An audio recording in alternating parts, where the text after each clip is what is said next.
अस्सलामुअलैकुम my dear student, this is Shah Hussain. आज हम डिस्कस करेंगे कुछ ई कैट से रिलेटेड प्रैक्टिस एमसीक्यूज़। तो यहाँ पर हमारे पास फर्स्ट एमसीक्यूज़ है, limit x approaches to infinity X plus 6 upon X plus 2 to the whole power X plus 4। इसका आंसर हमें बताना है और आप नोटिस करें answer alpha beta Charlie delta जो है वो ई की फॉर्म में है। अब यहाँ पर ई की फॉर्म में यहाँ पर हम ट्रेस वर्क करेंगे। ई की फॉर्म में हमारे पास ये फार्मूला है, आपको याद होगा, limit x approaches to infinity 1 plus to the power 1 over X is equal to E. ये हमारे पास फार्मूला है। अब सबसे पहले ये जो हमारा क्वेश्चन है इसको मैं इस फॉर्मेट में कन्वर्ट करूँगा। तो आप नोटिस करें हमारे पास जो गिवन है इसको मैं इस फॉर्म में राइट करता हूँ। Limit x approaches to infinity है, एक्स प्लस 6 को मैंने डिनोमिनेटर को देखते हुए एक्स प्लस 2 में ब्रेक कर दी, यानी इसको मैंने राइट कर दिया x plus 2 upon X plus 2 plus यहाँ पर रिमेनिंग क्या रहा 4 अपॉन एक्स प्लस 2, और यहाँ पर हमारे पास है x प्लस 4। एक्स प्लस 4 को भी डिनोमिनेटर को देखते हुए x प्लस 2 प्लस 2 में ब्रेक कर दिया। अब आप नोटिस करें नेक्स्ट स्टेप में हमारे पास क्या बन रहा है। नेक्स्ट स्टेप में limit x approaches to infinity, definitely ये 1 और ये 4 over x plus 2 to the whole power x plus 2 अलग कर दिया और यहाँ पर बेस सेम और पावर ऐड हो जाती है। यहाँ पर 1 plus 4 over X plus 2 to the whole power 2 separate write कर दिया। अब यहाँ पर हमारे पास ये फॉर्म बन चुकी है। आप नोटिस करें अगर मैं डायरेक्टली लिमिट लूँगा तो ये हमारे पास बन रहा है limit x approaches to infinity 1 plus 4 upon X plus 4 to the whole power, यहाँ पर X plus 2 to the whole power x plus 2, और इस पे हमारे पास है limit x approaches to infinity 1 plus 4 upon X plus 2 to the power 2। तो यहाँ पर जब ये फॉर्म होती थी हमने ऑलरेडी सीखा हुआ है कि हम आंसर कैसे लेते हैं, हम इन दोनों का प्रोडक्ट लेते हैं। तो आप नोटिस करें अगर मैं इन दोनों का प्रोडक्ट लूँगा तो x into 1 over x cancel करूँगा तो क्या आएगा 1। जो आंसर आएगा वो हमारा e की पावर में राइट करते थे। अब अगर मैं इन दोनों का प्रोडक्ट लेता हूँ तो आप नोटिस करें x प्लस 4 से कट जाएगा, यहाँ से आंसर हमें क्या मिल रहा है 4, और इस पे जब मैं लिमिट अप्लाई करूँगा तो ये 1 बन रहा है। कैसे? जब मैं यहाँ इन्फिनिटी अप्लाई करूँगा तो ये infinity 4 over infinity some value over infinity ये बनता है 0, तो 1 प्लस 0 1 की पावर स्क्वायर लेंगे तो 1 ही आएगा। इसका मतलब हमारे पास जो आंसर आ रहा है 4 उसे हमें किसकी पावर में लिखना है, e टू दी पावर में लिखना है। तो आप नोटिस करें यहाँ पर जो हमारे पास करेक्ट ऑप्शन है वो कौन सी है, e टू दी पावर 4, यानी हमारे पास करेक्ट ऑप्शन है चार्ली। ये हमारा करेक्ट आंसर है। अब नेक्स्ट है limit x approaches to infinity 4x square plus 4x minus 15 upon 16x square plus 3x plus 5। हमें इसे सॉल्व करना है। तो सबसे पहले आप नोटिस करें यहाँ पर डायरेक्टली लिमिट अप्लाई करते हैं। तो डायरेक्टली लिमिट अप्लाई करेंगे, ये इन्फिनिटी ये प्लस इन्फिनिटी, इन्फिनिटी में से 15 लेस करेंगे तो ये इन्फिनिटी ही आ रहा है सेम डिनोमिनेटर में। इसका मतलब अगर मैं डायरेक्ट लिमिट पुट करता हूँ तो हमारे पास क्या बनता है, हमारे पास इन्फिनिटी ओवर इन्फिनिटी फॉर्म बन रही है। और जब भी इन्फिनिटी ओवर इन्फिनिटी फॉर्म बनेगी हम डायरेक्टली लिमिट अप्लाई नहीं कर सकते। हमारे पास ऑप्शन है, हमारे पास क्या ऑप्शन है, सबसे पहले एक ऑप्शन तो ये है कि मैं इस पर अप्लाई कर देता हूँ लॉपिटर रूल। ठीक है, अप्लाई करूँगा, उसके बाद क्या करूँगा, सिंप्लीफाई करूँगा, आंसर आ जाएगा। तो यहाँ पर हमारे पास सेकंड जो ऑप्शन है वो क्या है, हम क्या करते हैं ग्रेटेस्ट पावर को कॉमन ले लेते हैं। तो आप नोटिस करें जब मैं न्यूमिनेटर से एक्स स्क्वायर कॉमन लूँगा तो हमारे पास क्या बनेगा, limit x approaches to infinity x square common लूँगा 4 plus 4 upon x minus 15 upon x square बनेगा, और यहाँ पर एक्स स्क्वायर कॉमन लूँगा तो ये बनेगा 16 plus 3 upon X plus 5 upon x square, और ये एक्स स्क्वायर से कैंसिल हो जाएगा। देन लिमिट अप्लाई करूँगा समथिंग ओवर इन्फिनिटी 0, ये भी 0 बन जाएगा, ये भी 0 बन जाएगा, ये भी 0 बन जाएगा, ये भी 0, और रिमेनिंग क्या आएगा 4/16 यानी 1/4। ये हमारे पास करेक्ट ऑप्शन बनेगी। और जो हमें मिल भी रही है इसका मतलब हमारी करेक्ट ऑप्शन क्या है, हमारे पास करेक्ट ऑप्शन है बीटा। अब इससे भी शॉर्ट वे है हमारे पास इसी को अटेम्प्ट करने के लिए कि अगर यहाँ पर x अप्रोचेज टू इन्फिनिटी है, डायरेक्ट लिमिट पुट करने पे इन्फिनिटी ओवर इन्फिनिटी फॉर्म बन रही है। हमें क्या करना है, हमें यहाँ पर देखना है कि न्यूमिनेटर में जो पॉलिनोमियल है उसकी ग्रेटेस्ट पावर क्या है 2, डिनोमिनेटर में क्या है हमारे पास ग्रेटेस्ट पावर 2, तो इसके कोफिशिएंट ले लेंगे ग्रेटेस्ट पावर के 4/16, सिंप्लीफाई करेंगे 1/4। नेक्स्ट हमारे पास इसके लिए एक की भी है, शॉर्टकट की, जो हमें क्वेश्चन को अटेम्प्ट करते हुए हेल्प करेगी। और वो शॉर्टकट की क्या है, उसकी 3 पॉसिबिलिटी हैं, राइट कर देता हूँ यहाँ पर। Limit x approaches to infinity, यहाँ पर हमारे पास फर्स्ट पॉलिनोमियल है, फर्स्ट पॉलिनोमियल है हमारे पास a subscript n x to the power n plus a n-1 x to the power n-1 plus up to so on plus a naught. और यहाँ पर डिनोमिनेटर में हमारे पास सेकंड पॉलिनोमियल है a subscript m x to the power m plus a subscript m-1 x to the power m-1 plus up to so on plus a naught. ये हमारे पास coefficient हैं। अब आप नोटिस करें यहाँ पर केस बनते हैं, इसका आंसर क्या बनेगा, इसका आंसर हमारे पास ऑप्शन में फर्स्ट ऑप्शन है, एक आंसर हमारे पास बनेगा a subscript n upon a subscript m, ये बनेगा हमारे पास आंसर। कब, if m is equal to n, यानी अगर दोनों पॉलिनोमियल की डिग्री क्या है, सेम है। सेकंड ऑप्शन क्या है, सेकंड ऑप्शन ये है कि इसका आंसर हमारे पास क्या बनेगा, इसका आंसर हमारे पास 0 बनेगा। कब, if m is greater than n, यानी जो डिनोमिनेटर में पॉलिनोमियल है उसकी अगर डिग्री ग्रेटर है जो न्यूमिनेटर में पॉलिनोमियल है उसकी डिग्री से, तो डायरेक्ट हमारा आंसर क्या बन जाएगा, 0। थर्ड हमारे पास ऑप्शन क्या है, थर्ड ऑप्शन में आंसर जो है अनडिफाइंड इन्फिनिटी बनेगा if m is less than n, जब m की वैल्यू क्या है यहाँ पर, जब m की वैल्यू लेस है n से। अब आप नोटिस करें यहाँ पर सबसे पहले आप नोटिस करें डिग्री क्या है, सेम।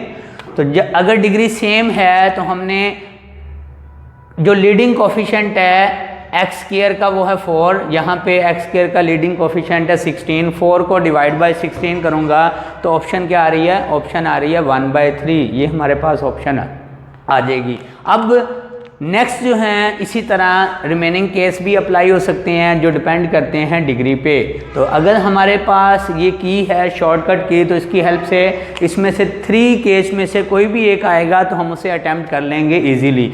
नेक्स्ट है हमारा MCQs, limit x approaches to π/2 natural log sine x to the power sine x, ये हमारे पास एक MCQs है। आप नोटिस करें अगर मैं डायरेक्टली लिमिट अप्लाई करता हूँ यहाँ पे तो ये क्या बनेगा, साइन 90। साइन 90 क्या है, यानी डायरेक्ट मैं लिमिट अप्लाई कर रहा हूँ। तो जब मैं डायरेक्ट लिमिट अप्लाई करूँगा तो मेरे पास बन रहा है log sine 90 to the power sine 90। अब आपको पता होना चाहिए साइन 90 क्या होता है, 1, ये भी 1 और ये भी 1 पावर 1, 1 टू द पावर 1 क्या होता है, बेसिकली लॉग 1।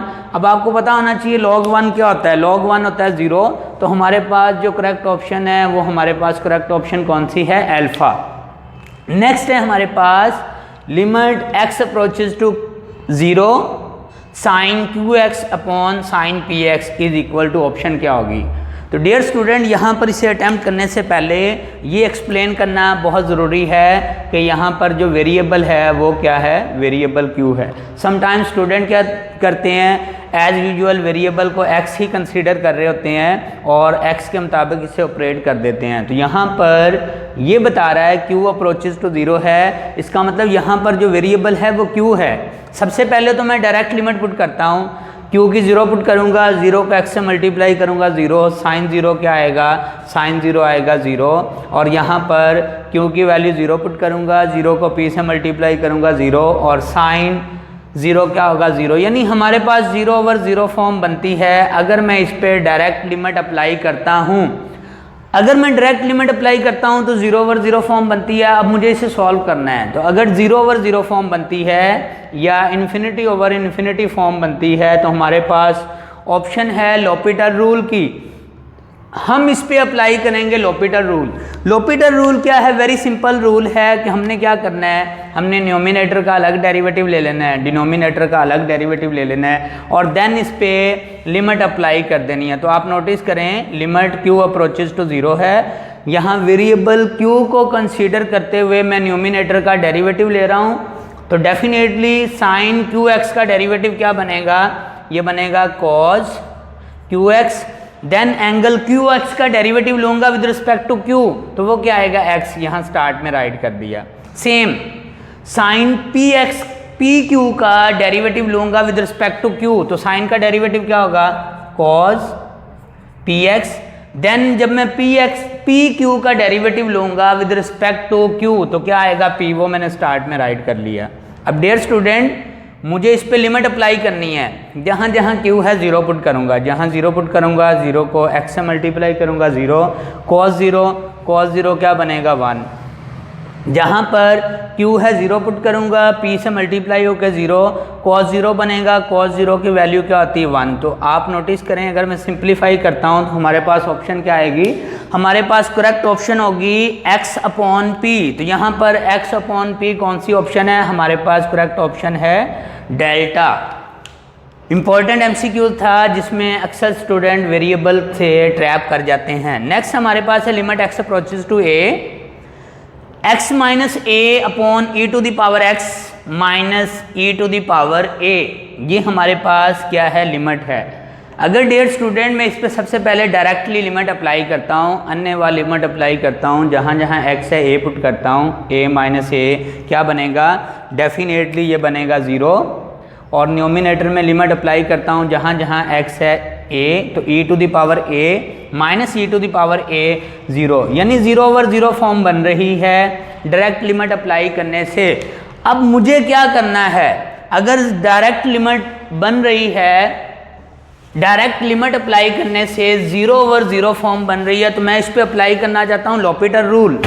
तो लॉपिटल रूल के तहत मैं क्या करूँगा, मैं ऊपर वाले की अलग डेरिवेटिव लूँगा, limit x approaches to a है, x का डेरिवेटिव 1, कांस्टेंट का 0, डिनोमिनेटर का derivative e to the power x का derivative e to the power x ही याद रखिएगा, e to the power a, e भी कांस्टेंट है, पावर a भी कांस्टेंट है, कांस्टेंट का डेरिवेटिव क्या आएगा 0। तो अब हमारे पास जो वैल्यू आ चुकी है 1/e to the power x है, तो जब मैं इस पर लिमिट अप्लाई करूँगा तो e to the power a है, इसको मैं इस फॉर्म में राइट कर सकता हूँ। तो हम ऑप्शन देखते हैं हमारे पास कौन सी ऑप्शन है, e to the power minus a, हमारे पास यहाँ पर डेल्टा ऑप्शन है जो हमारी करेक्ट ऑप्शन है। नेक्स्ट है हमारे पास MCQs, if f of x is equal to x अपॉन x minus 1 then f of a upon f of a plus 1, इसकी वैल्यू क्या होगी, जस्ट सिंप्लीफिकेशन में लेंथी है और कुछ भी नहीं है, हमें f of a फाइंड करना आता है। तो डेफिनेटली f of a क्या होगा डियर स्टूडेंट, फंक्शन में जहाँ जहाँ x है हमने क्या पुट कर दिया, a पुट कर दिया। इसके ओवर में क्या है, इसके ओवर में f of a प्लस 1 है, यानी इसी में जहाँ जहाँ x है क्या पुट कर दिया, a प्लस 1, यहाँ पर a प्लस 1 और साथ क्या है -1, वैसे ही राइट कर दिया। राइट साइड को सिंप्लीफाई करूँगा तो ये बनेगा a अपॉन a माइनस 1, ये तो यहाँ ही कैंसिल, डिवाइड है मल्टीप्लाई करूँगा तो a अपॉन a प्लस 1 बनेगा। अगेन सिंप्लीफाई करूँगा a square a minus b a plus b a square minus 1 ये बनेगा, यानी f of a upon f of a plus 1 की ये आंसर आ रहा है, a square upon a square minus 1। अब अगर हम अपनी रिक्वायर्ड ऑप्शन में देखें तो हमें ये आंसर नहीं मिल रहा, इसका मतलब है ये आंसर हमारा क्या है, ये जो हमारा आंसर है बेसिकली इसमें x रिप्लेस हो चुका है किसमें भला, a स्क्वायर में। तो ये इक्वल किसके है, ये f ऑफ a स्क्वायर के इक्वल है। क्यों, क्योंकि अगर मैं जहाँ जहाँ x है a स्क्वायर रिप्लेस करूँ तो f ऑफ a स्क्वायर क्या होगा, a square upon a square minus 1, जो कि हमारे पास रिक्वायर्ड फॉर्म बन चुकी थी। तो हमारे पास ऑप्शन करेक्ट कौन सी है, अल्फा ऑप्शन भी नहीं है, बीटा भी नहीं है, चार्ली भी नहीं है, हमारे पास करेक्ट ऑप्शन है डेल्टा। जस्ट सिंप्लीफिकेशन थी। नेक्स्ट हमारा एमसीक्यूज है, if f of x is equal to x minus 5 to the whole power 2 then range of inverse of the function, range find करनी है। सबसे पहले तो हमें पता होना चाहिए बाय डेफिनेशन ऑफ इनवर्स फंक्शन जो डोमेन है वो रेंज बन जाती है और जो रेंज है वो डोमेन बन जाती है। हमें डियर स्टूडेंट सबसे पहले क्या करना है, हमें सबसे पहले इस फंक्शन की डोमेन फाइंड करनी है। तो डोमेन ऑफ फंक्शन क्या होगी, डेफिनेटली इसमें x की कोई भी वैल्यू पुट करेंगे फंक्शन हमारा डिफाइन ही रहेगा। डोमेन क्या होता है, set of all input value eight which function is defined. तो डोमेन बनी set of all real number, ये ऐसे भी राइट कर सकते हैं, ये हमारे पास डोमेन है। अब रेंज हमें फाइंड करनी है इसी फंक्शन की, तो रेंज क्या होगी आप नोटिस करें, यहाँ पर जब मैं x की कोई भी वैल्यू पुट करता हूँ तो स्क्वायर की वजह से फाइनल आंसर हमारा क्या आएगा, पॉजिटिव आएगा। और स्मॉलेस्ट पॉजिटिव आंसर क्या आएगा, 0 कब आएगा, जब x की वैल्यू 5 पुट करूँगा। इसका मतलब रेंज बनेगी 0 से infinity, 0 included. Then by definition of inverse function हमारे पास ये जो डोमेन है ये क्या बन जाएगी, रेंज ऑफ एफ इनवर्स, और जो रेंज है ये बन जाएगी डोमेन ऑफ एफ इनवर्स। हमें क्या कैलकुलेट करनी थी, हमें कैलकुलेट करनी थी रेंज ऑफ एफ इनवर्स। तो रेंज ऑफ एफ इनवर्स क्या है, set of all real number, यानी हमारी करेक्ट ऑप्शन कौन सी है, करेक्ट ऑप्शन है हमारी अल्फा। नेक्स्ट हमारा एमसीक्यूज है, if f of x is equal to x plus 1 upon x minus 1 then f of x composition find करनी है, यानी हमें f4 ऑफ x ये फाइंड करनी है। ठीक है, तो यहाँ पर गिवन क्या, f of x is equal to x plus 1 upon x minus 1। तो हम सबसे पहले क्या करेंगे, सबसे पहले एफ ऑफ एक्स कैलकुलेट करेंगे। तो यहाँ पर हम सबसे पहले कैलकुलेट करते हैं एफ ऑफ एक्स। तो यहाँ पर एफ ऑफ एक्स क्या होगा, एफ स्क्वायर, जहाँ जहाँ x है हमने यही वैल्यू पुट कर दी, x plus 1 upon x minus 1 plus 1 divided by x plus 1 upon x minus 1 minus 1। Dear student अगर आप इसे सिंप्लीफाई करें, x plus 1 plus x minus 1 ये कैंसिल हो जाएगा बाद में एलसीएम के बाद, x plus 1 minus x plus 1। आप नोटिस करें ये कैंसिल करेंगे 2x और ये कैंसिल करेंगे 2, फाइनल आंसर क्या आ रहा है, फाइनल आंसर आ रहा है x, यानी स्क्वायर कंपोजिशन पे x आंसर आ रहा है। जब मैं क्यूब पे लूँगा तो डेफिनेटली ये वैल्यू कहाँ पुट करनी है, ये वैल्यू इसी में पुट करनी है, क्यूब पे दोबारा फिर यही आ जाएगा। ठीक है, अब इस पे जब मैं नेक्स्ट कंपोजिशन लूँगा 4 पे, तो डेफिनेटली जहाँ जहाँ x है मुझे यही पुट करना है। तो जब यही पुट करेंगे तो आंसर हमारा क्या आएगा, अगेन x ही आ जाएगा। तो हमारे पास करेक्ट ऑप्शन क्या है, करेक्ट ऑप्शन है हमारी बीटा। नेक्स्ट हमारा एमसीक्यूज है, if f of x is equal to 3x plus 2 then f to the power 4x किसके इक्वल होगा, यानी हमें कंपोजिशन ही फाइंड करनी है F of, same like this F of x composition हमें फाइंड करनी है। तो एक तो ऑप्शन ये है कि सेम पहले मैं फाइंड करूंगा एफ ऑफ एक्स यानी f square, then composition f cube, then composition f to the power 4। और एक हमारे पास यहाँ पे शॉर्टकट की है, if f of x is equal to a x plus b then f n of x is equal to a to the power n x plus c. Constant change हो जाएगा, ये कॉन्स्टेंट सेम नहीं रहेगा, यानी जितनी composition है वो constant x के कोफिशिएंट की पावर बनेगी। x का कोफिशिएंट क्या है, यहाँ पर x का कोफिशिएंट है 3, तो कंपोजिशन कितनी है 4, 3 की पावर 4 लूँगा तो क्या आएगा, 3 की पावर 4 लूँगा तो वो आएगा हमारे पास 81। अब 81 इसमें भी है, इसमें भी है, इसमें भी है, इसमें भी है, हमें फर्दर सॉल्व करना है। एक तो यहाँ से पता चल रहा है इसमें नेगेटिव साइन नहीं है, ये नेगेटिव वाली ऑप्शन हमारी इंक्लूड नहीं होगी, एक ऑप्शन स्किप होगी। सेकेंडली हमारे पास हमें जज करना है कोफिशिएंट को। यहाँ पर कोफिशिएंट क्या है, यहाँ पर कोफिशिएंट 2 है, इसका मतलब है यहाँ पर अगर हम कोफिशिएंट देखते हैं तो ये ऑप्शन भी नहीं है। ये ऑप्शन क्यों नहीं है, क्योंकि यहाँ पर x का कोफिशिएंट 144 है। तो अब हमारे पास दो ऑप्शन रह गई हैं, एक है हमारे पास 81 x क्यूब 14 और एक है 81 x प्लस 144। अब यहाँ पर आप नोटिस करें कांस्टेंट की पावर बनेगी, यहाँ पर वेरिएबल की पावर बनी हुई है, तो वेरिएबल की पावर वाली क्यूब, ये भी ऑप्शन नहीं है। तो हमारे पास सूटेबल जो ऑप्शन है वो कौन सी है, वो हमारे पास सूटेबल ऑप्शन है बीटा।